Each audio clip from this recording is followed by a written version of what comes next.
Today on Podcast by the Bay, current Assembly member for District 22 in San Mateo County and also the Assembly Speaker ProTem, Kevin Mullin. My first job in the area here in San Mateo County was with Jackie Spear when she held this seat as an Assemblywoman, and she's been a mentor to me. And just seeing her do her work and then eventually seeing my father do his work in politics, both at the local level and the state level, I think that really fired my own political imagination about what I might be able to do professionally. And it's been just a wonderful opportunity and a great time to serve. Discussing his views on the issues that are affecting District 22 in San Mateo County, including traffic, transportation, and early education, and also perspective on the governor's new budget proposal. What I'm most encouraged about is this governor's budget. He is committing $1.5 billion in one-time money, potentially another $500 million in ongoing, a significant investment in early childhood education. Gavin Newsom understands that there's no better investment of taxpayer dollars than spending it on early childhood education. The oft-cited statistic, for every $1 in early childhood ed, you save $7 on the back end in criminal justice costs. All coming up on today's episode of Podcast by the Bay. Stay tuned. Podcast by the Bay is brought to you by Highway Soul Productions. Check us out at highwaysoul.com and in conjunction with Liberty Realty. Liberty Realty, serving the peninsula and surrounding areas since 1986 for all your real estate needs. www.liberty-realtyinvestments.com. Remember to subscribe and download our podcast on iTunes, Stitcher, or wherever you get your podcast. You can contact Podcast by the Bay by their email at podcastbythebay@gmail.com. And now, another Podcast by the Bay.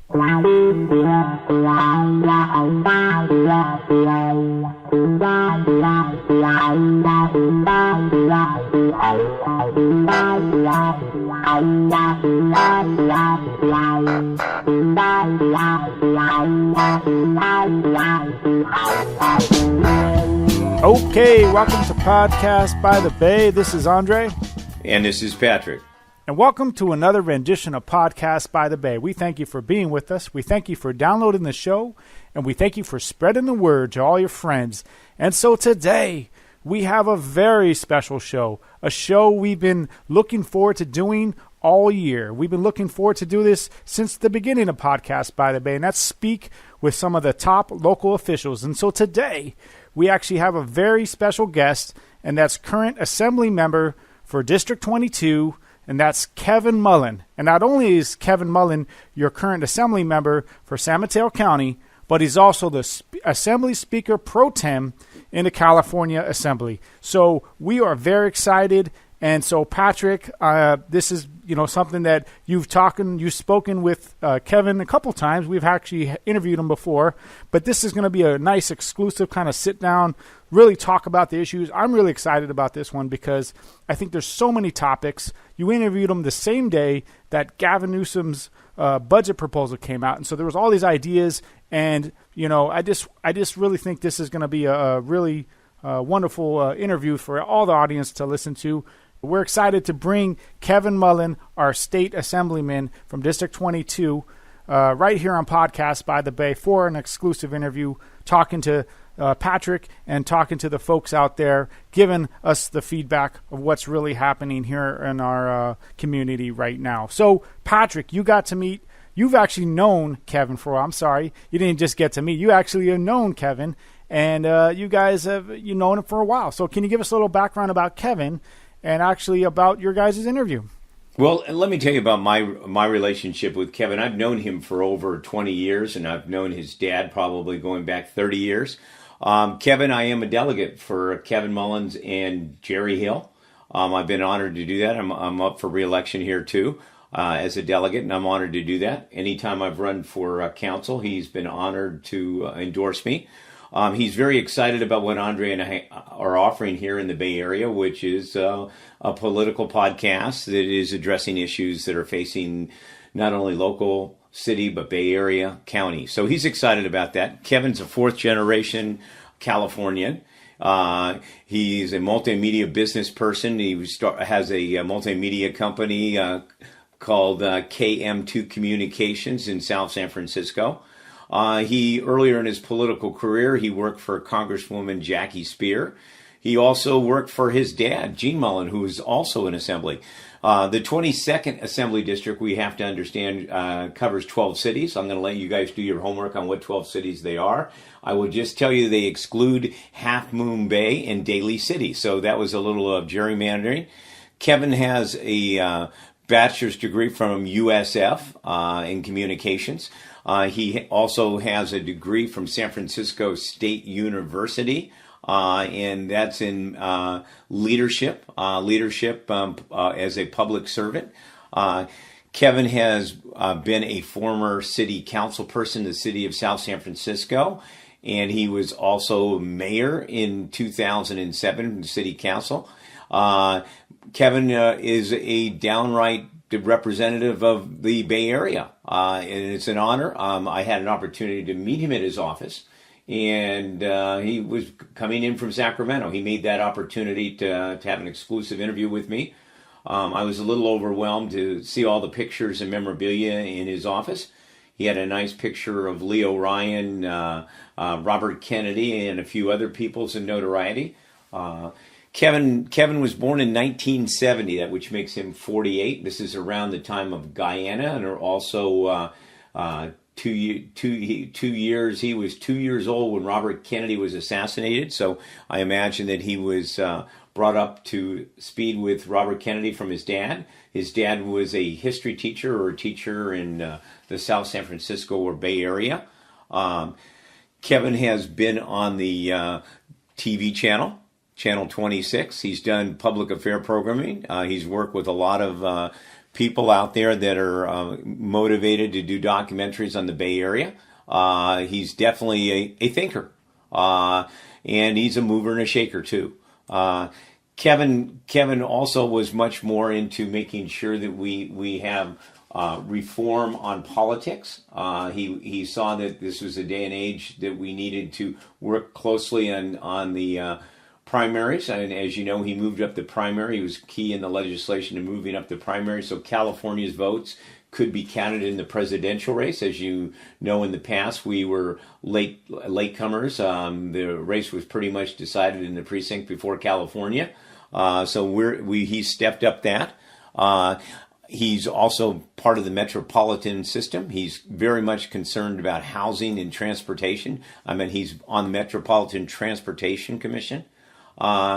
Kevin is real concerned. We talked about the rainy day funds. He doesn't want to see Gavin spend all that money, our new governor, Gavin Newsom, but I think he's going to work close with him. I talked to him a little bit about Senator Wiener's Bill 50, but I'm not going to tell you what his opinions are because I want you to listen to Kevin.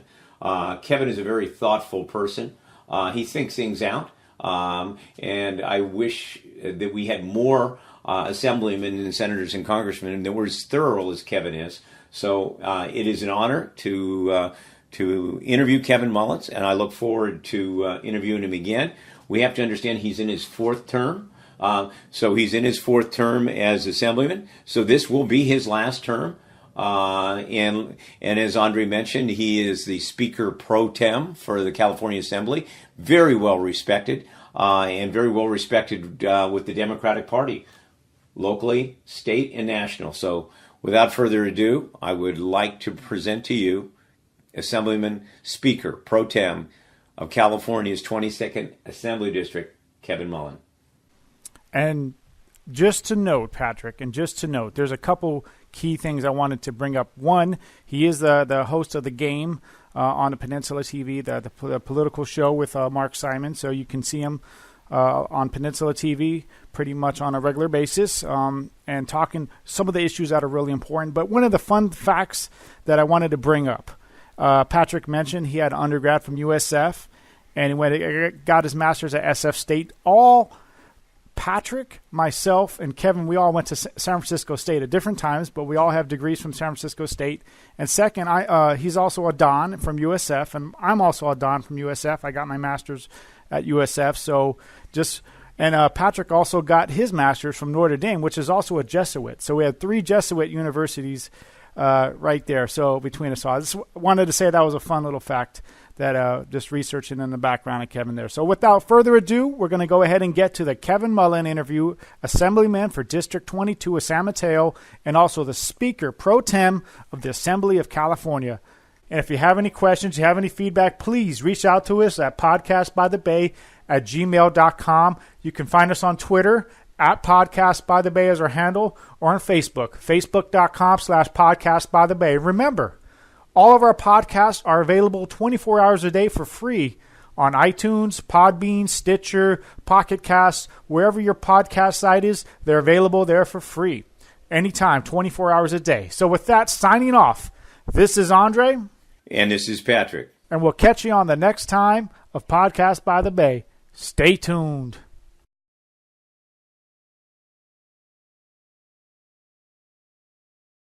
Welcome to Podcast by the Bay. We have the honor of interviewing Kevin Mullin. He's our state assemblyman for District 22.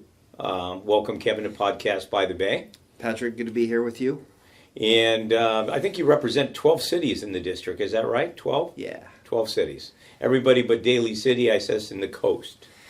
Yeah, my father was in the assembly from 2002 to 2008. In fact, he was in this same office we're in right now. And then it was occupied by Jerry Hill, who's now my immediate next-door neighbor here in San Mateo. But my father represented the 19th Assembly District, and that included Daly City, and it included Half Moon Bay. It was sort of an elongated district compared to the current 22nd Assembly District. When they redrew the districts and the California Citizens Commission on Redistricting redrew the districts, they made the districts a little more compact. So they kind of tightened up my district, if you will. So we lost Daly City, and we lost Half Moon Bay from that older version of the Assembly District. But it's a wonderful district, and it's been an honor to represent it since 2012. Kevin's into his 4th term. I want to let you know Kevin's a 4th-generation Californian. He's a graduate of Sarah High School. He's also a graduate of USF in communications. He also has his own communication company. He's done documentaries. He's done political stuff on Peninsula TV for some of you viewers out there. It's an honor to sit in your office, and one of the things that really kind of strikes me well is the picture of Robert Kennedy there. Yeah. I'm going to encourage you to read Robert Kennedy's new book that's out with it. His daughter wrote, Carrie Kennedy. It's excellent. She's interviewed probably 10 or 15 different people that had an opportunity to know Bobby Kennedy. Really? I hadn't heard about this. I knew about Chris Matthews' book on Bobby, which I have sitting in the stack of books that I'm going to get to one of these days, but I hadn't heard about the Carrie Kennedy book. Yeah, and she's got a foundation, too, for Robert Kennedy, too, so I know you'd be interested in doing that. Kevin, you're in your 4th term, and we've had the honor to have you serving the Assembly District 22. Why don't you give us a couple of highlights of things that have gone on in the district that you're proud of, whether it has to do with housing or transportation? Sure. Well, let me just say, I'm honored to be a part of the podcast. You have sort of carved out a niche here of a political podcast focusing on the issues of San Mateo County, but also the region, and honored to have you in this office. And you mentioned the Bobby Kennedy photo. For those of you, just to sort of describe this here, I've got a little bit of some old memorabilia. I've got a photo, actually, of Bobby Kennedy in South San Francisco when he was campaigning for president in advance of the California primary in 1968. And this is just the day before he was shot and killed. He was in the San Francisco Bay Area campaigning. And the picture I have has Sign Hill and South City in the background. And he's accompanied by then Assemblyman Leo Ryan, as well as the future mayor of San Francisco, George Moscone. Well, And I'm and gonna. those three individuals, and that's that middle photo right there. Wow, thank you. You know, I'm going to have to share with you. I have the archives that I bought up at the state of the photographs of Bobby Kennedy's last campaign in California when he actually came off the plane when Jesse Unruh was there. So maybe sometime I'll share those photos with you too. I've got those black and white photos. So I would love to see that. Yeah, it's a striking photo because you've got all three of those men in that back seat there would eventually be shot and killed at different times, of course. But it's a striking. Well, you know, this this dovetails into why did you get involved in public service or politics, Kevin? Well, my father, who we just referenced, was a government teacher long before he was a politician. He was a government teacher, a civics teacher at South San Francisco High School for 33 years. And growing up, I was born in 1970, but growing up in the 70s, when Jonestown happened and some of those pivotal events in the later 70s, I started to get a little bit of an awareness of what was happening. And we would talk about it at the dinner table. My mom was a Republican, my dad was a Democrat. So we'd have some lively debates. We eventually converted her to the Democratic Party. I think actually Bill Clinton converted her to the Democratic Party, to be more specific. But we had some lively debates around the kitchen table at home. And I actually discovered these photos. I'm sort of linking all these things together. I actually discovered these photos that we're looking at here in a desk in Jackie Spear's office. And that was my first real political job. I did work in the East Bay for Johan Clays, who went on from the Assembly to serve on the Board of Equalization. He gave me my very first job in politics. My first job in the area here in San Mateo County was with Jackie Spear when she held this seat as an Assemblywoman, and she's been a mentor to me. And just seeing her do her work and then eventually seeing my father do his work in politics, both at the local level and the state level, I think that really fired my own political imagination about what I might be able to do professionally. And it's been just a wonderful opportunity and a great time to serve at the state level with a good economy and a budget that's flush with cash. We have been very fortunate, very honestly, in the last 4 years that I've been up there, pardon me, the last 6 years that I've been up in Sacramento. So it's just been a wonderful opportunity to serve. And your first question about what we're doing in the district, what I'm most proud of is the work that we're doing on transportation, which, we get into kind of the nuts and bolts of things, but we passed Senate Bill 1, $5 billion a year. We were able to turn back the repeal effort in Proposition 6, so those funds will be distributed statewide, and we'll certainly get our share of it here in San Mateo County. I'm working on the Managed Lanes project and was able to secure some funds in that bill specific for San Mateo County. Regional Measure 3, a toll increase.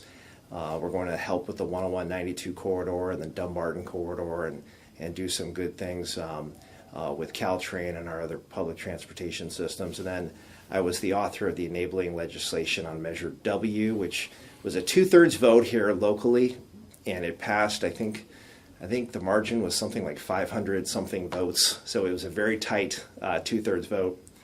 But I was the sole state or federal office holder to support that, to formally endorse that measure. So that was a really nice win in the November election, and that will be substantial dollars to this county over the next 30 years. So it will also leverage regional, state, and potentially federal funds as well, since we're a self-help county, since we're raising funds locally for transportation. So we really are making a quantum leap when it comes to transportation. We're not doing enough on housing and income inequality. And Can I go back a little bit on the transportation? I had an opportunity to interview about 16 mayors on the peninsula, and I noticed one thing that we don't have in San Mateo County and is a transit district. Do you think a transit district? What I mean is the Samtrams, the BART, the Caltrains, they're all fighting for the same federal and state tax dollar based on ridership. Do you think a transit district would be something that maybe the county should consider? Or do you Well, think that that's going to be another? that's an interesting question, and frankly, I haven't contemplated that specific question. I mean, we have the San Mateo County Transit District and Samtrans. I see the work of Caltrain and Samtrans and the TA as complementary. They are all housed really in the same building in San Carlos. There's lots of coordination among the various transportation entities in this county. I think there is a larger question you have that you're touching on, which is, do we have too many transportation entities around the Bay? And it's funny, the last meeting I have this afternoon is with the Metropolitan Transportation Commission, and they have sort of an ongoing project of looking at how do we consolidate transportation agencies. More importantly, how do we coordinate all of the services among these various entities, many of which don't always communicate with each other, so to speak, when it comes to the departure times and those kinds of things. The Clipper Card effort has been an effort to sort of unify these different entities under one system of payment. Some good things are happening there, but so much more needs to be done. And there is a challenge just with the geographic layout of the Bay Area, very honestly. The Bay is our number one resource. It's probably the main reason it's such an attractive place to live here in the Bay Area. But it does create a bit of a geographic barrier. The East Bay to the West Bay, North Bay, South Bay. If we didn't have that bay, perhaps there might be better coordination. So we have to look at, how do these entities work together that circle the bay, and how do we better utilize the bay? So there is additional investment going toward ferries and private ferries and smaller private services, ways to move people across the bay in a more seamless kind of a Have you heard? capacity. Have you met Dave Tanner, a former city council person in Woodside? I know him. Certainly know the name. I haven't talked to him in a while. The reason why I bring it up is he had a proposal of a super bullet train near the Tanforan Shopping Center to kind of like a 380 connection, which would stop off at all those towns that are bringing in the traffic in the Bay Area, because the main problem that we have in the Bay Area is the single driver. I think the last time I interviewed you, and I'm going to kind of dovetail back, and that was in the early start of Podcast by the Bay, something was happening across the country, and that was sexual harassment. This was the situation where the wine stock, the Move On, were all getting together, and there was some abuse happening in the industry, in the entertainment industry, and politics, and all over. And I know you were instrumental when you went back to Sacramento. That would have been a year ago to go back. What's happened since then? Have you guys created more legislation in regards to that? There was a concerted effort in the wake of the various Me Too allegations, the Time's Up movement, and those kinds of things. We lost some assembly members who resigned in disgrace because of some of the allegations that were being made. So it was a real shock to the system. And what we looked at is we had to do something pretty dramatic to change the culture of Sacramento. And it was politics, it was Wall Street, it was Hollywood, but it's also business, places of business, large and small, across the country. So the legislation, we put a package together led by the former Assistant Speaker ProTem, and now she'll be chairing one of our key committees, Laura Friedman. She really she chaired the hearings in Sacramento, very high-profile public hearings on the issue. So we adopted a raft of bills to deal with a variety of issues on non-disclosure agreements and workplace harassment, essentially sending a message that we had to change our own culture internally at the Capitol, but also in the lawmaking function had to strengthen protections for particularly in the workplace. And California is going to lead the country, I believe, among the states in terms of how we have approached this issue. But it's not as though, this is 1 year and a series of bills that gets passed. It really is an ongoing effort particularly internally, about how we handle complaints. So I've been pleased with how we have gone about approaching the issue. The question now is how effective those bills are in really changing the culture, changing people's behavior, and really setting a national standard, frankly, in how we deal with these matters. What do you think of the single-payer insurance? Do you think under the new governor we're somehow going to be able to push the single-payer insurance thing through in the state? Well, the governor has acknowledged some of the challenges with setting up a single-payer system. He is supportive of the concept, as am I.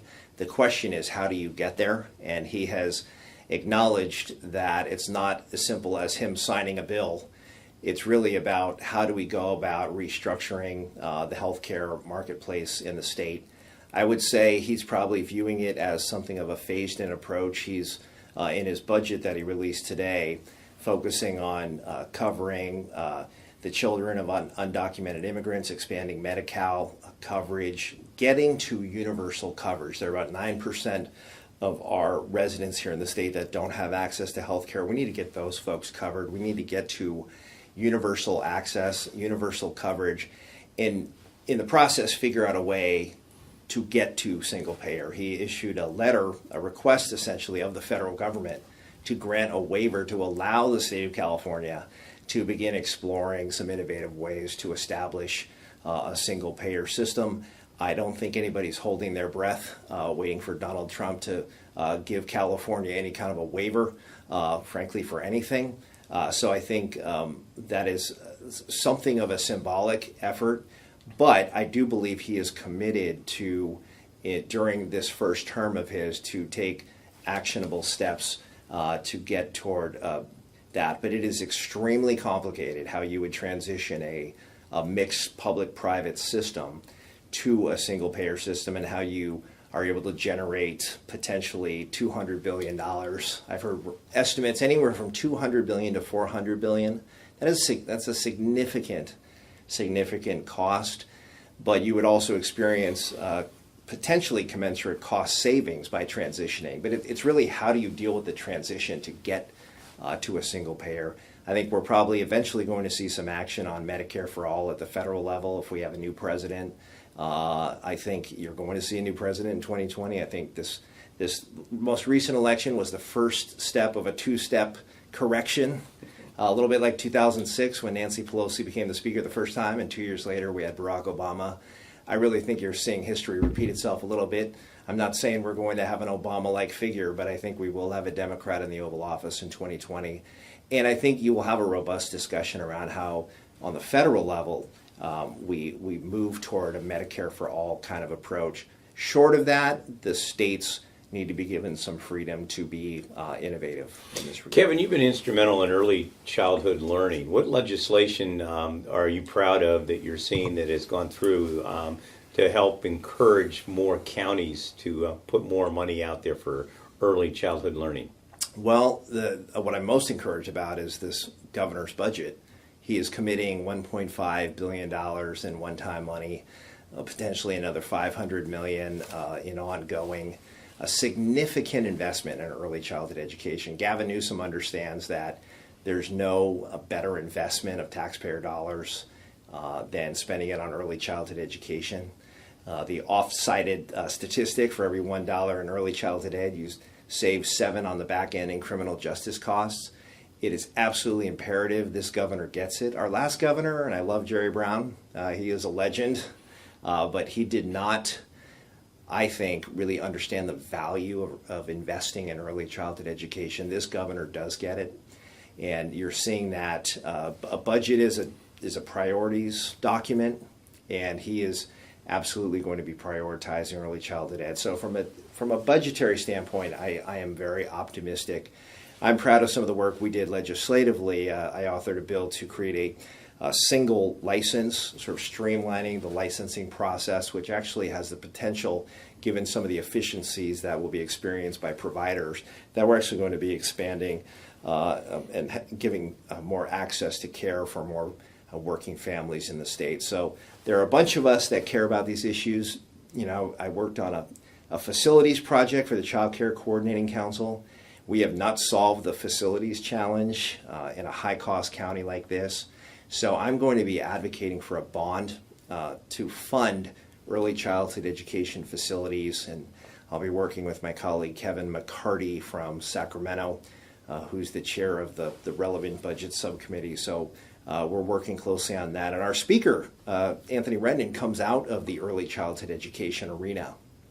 So from the governor on down through the legislative leadership, we get the value of this issue. So I'm really optimistic we're going to make some bold strides when it comes to properly funding. I wanted to touch and talk a little bit about housing. Obviously, Senator Wiener in his new bill, which is 50, is a lot more watered down than 827. And I'm wondering what your feelings on the Senate Bill 50. Well, I'm withholding judgment until I actually see the text and it comes over to my House. It starts in the Senate, of course. This will be hotly debated. My hope is that this spurs a broader discussion around a number of things that need to be done on the housing front. You know, a couple of years ago we had 15 new laws signed. I had a teacher housing bill and created something called affordable housing authorities, which is a form of redevelopment reestablished at the local level. But we just frankly haven't done enough. We haven't done enough to the scale of the problem here. We've got a full-blown affordable housing crisis. So I appreciate Senator Wiener pushing this issue. He is a real thought leader on this, believes in density around transit. How do we incentivize cities to grow properly and do some more density around transit centers? Density is a key to dealing with climate change issues going forward in terms of greenhouse gas emissions and the footprint of greenhouse gases and land use and all of those issues there.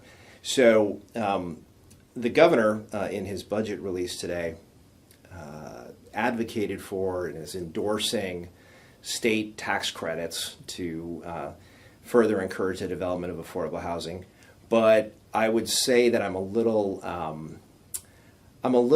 concerned that the governor is going in the direction, our new governor is going in the direction of withholding transportation funds from cities that don't meet their regional housing needs allocation goals. So essentially taking the stick approach as opposed to the carrot approach. I would prefer, given some of the challenges we have in San Mateo County in terms of meeting our numbers, I think we ought to be incentivizing cities to build the right way. And I think we also need to restore redevelopment agencies to those cities, which was the single greatest source of funding for affordable housing. The governor, in his press conference today, essentially shot that idea down and said he didn't put it in his budget, doesn't think it's necessary at this moment. So I think it's a missed opportunity.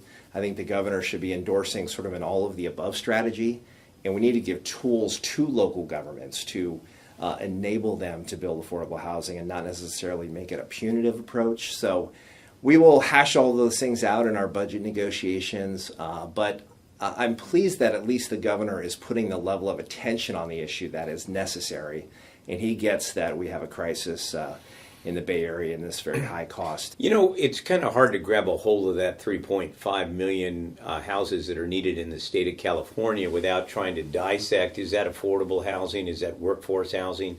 I know we lump it all together. Is there any way that somehow we can extract that? Because I know the Bay Area, we're seeing the workforce housing, whether it has to do with teachers or whether it has to do with insurance agents or bankers or blue collar, a difficulty living in San Mateo or Santa Clara County. I know other counties don't suffer those same things that we suffer immediately down here.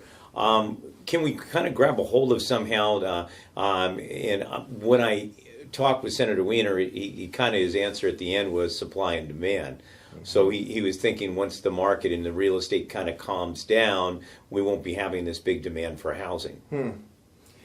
That's an interesting perspective. I mean, supply and demand is always at work.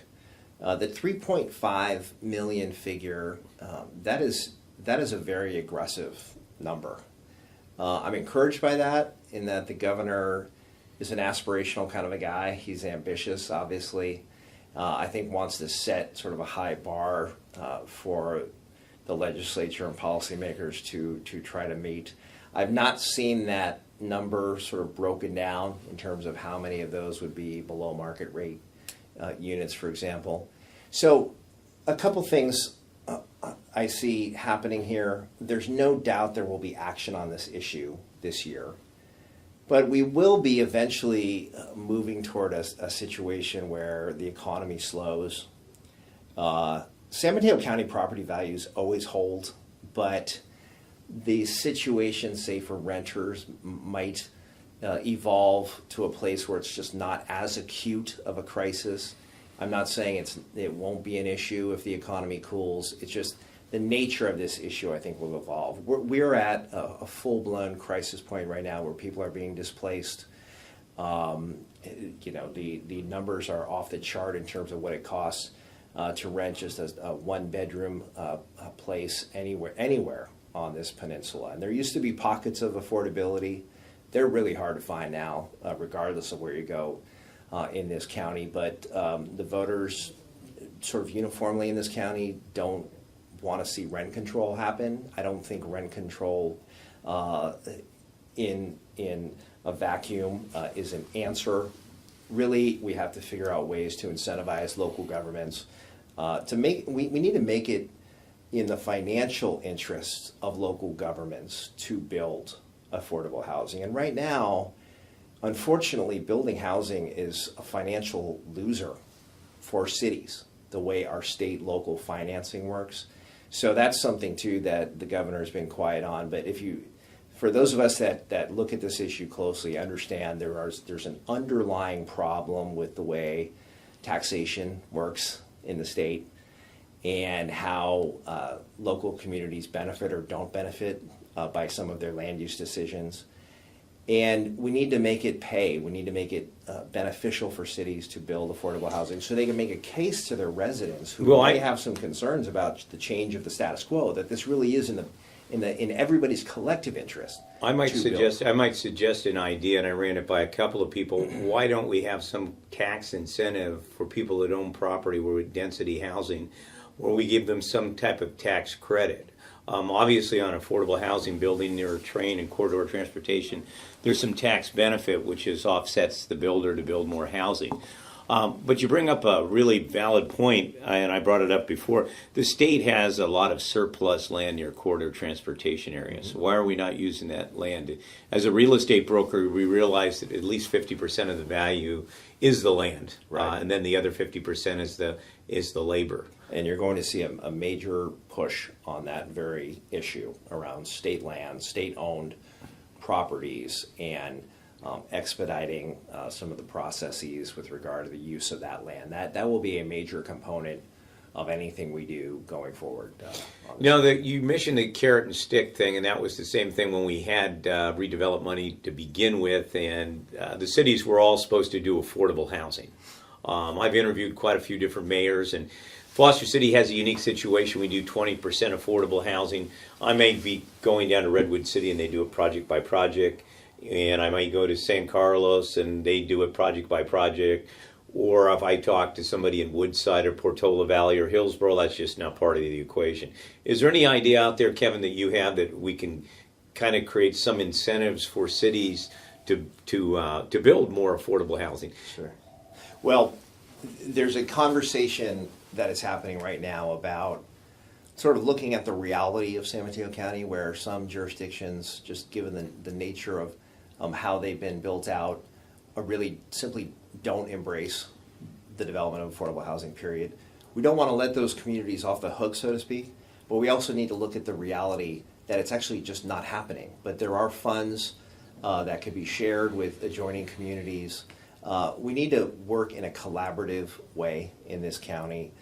The key for me is, are we as a county, in aggregate, building our share of affordable housing? When we're generating the number of jobs that we have being generated in this county, and our jobs housing imbalance is extreme, where 15 jobs are being created for every one housing unit. We simply need to do more as a county and as a region But we also need to be creative and at the same time realistic about what is and is not possible in these various jurisdictions in our county. So we need to be creative about how we do this. And if a community is willing to step up and meet their RENA goals, they ought to have some level of compensation perhaps from other communities that are unwilling to build. Now, it gets very tricky though, because when you talk that way, people hear what they hear is that you're letting jurisdictions off the hook. And but we need to have a realistic conversation about what is actually happening with supply and demand and which communities are actually doing the building and where it's frankly just simply not going to happen.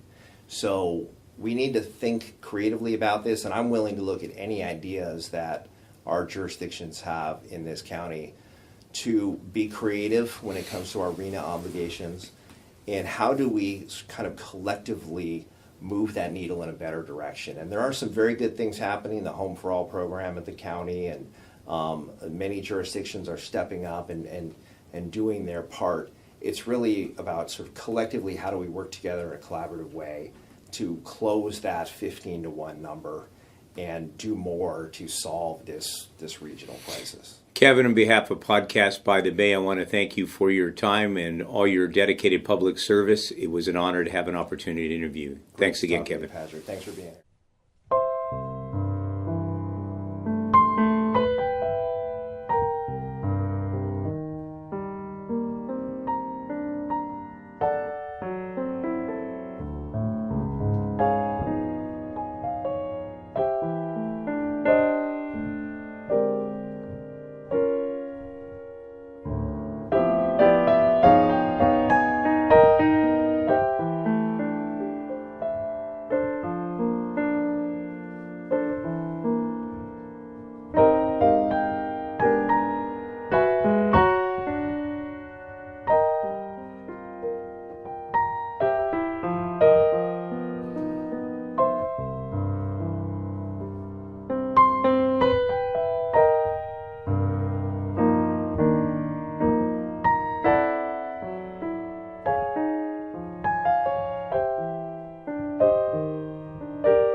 And that was Leo DeVito performing the song entitled On Green Dolphin Street.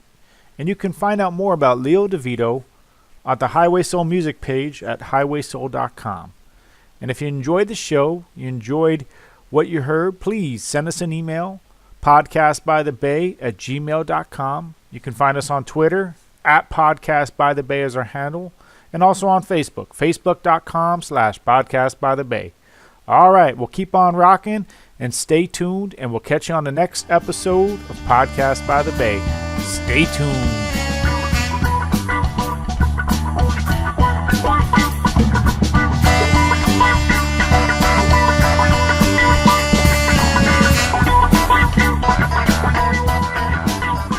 Thank you for listening to this episode of Podcast by the Bay. Podcast by the Bay is brought to you by Highway Soul Productions. Check us out at highwaysoul.com and in conjunction with Liberty Realty. Liberty Realty, serving the peninsula and surrounding areas since 1986 for all your real estate needs. www.liberty-realtyinvestments.com. Remember to subscribe and download our podcast on iTunes, Stitcher, or wherever you get your podcast. You can contact Podcast by the Bay by their email at podcastbythebay@gmail.com. All material is property and copyrighted by Podcast by the Bay, but does not necessarily reflect the views of Podcast by the Bay. For sponsorship opportunities, please contact us by email at podcastbythebay@gmail.com. Stay tuned.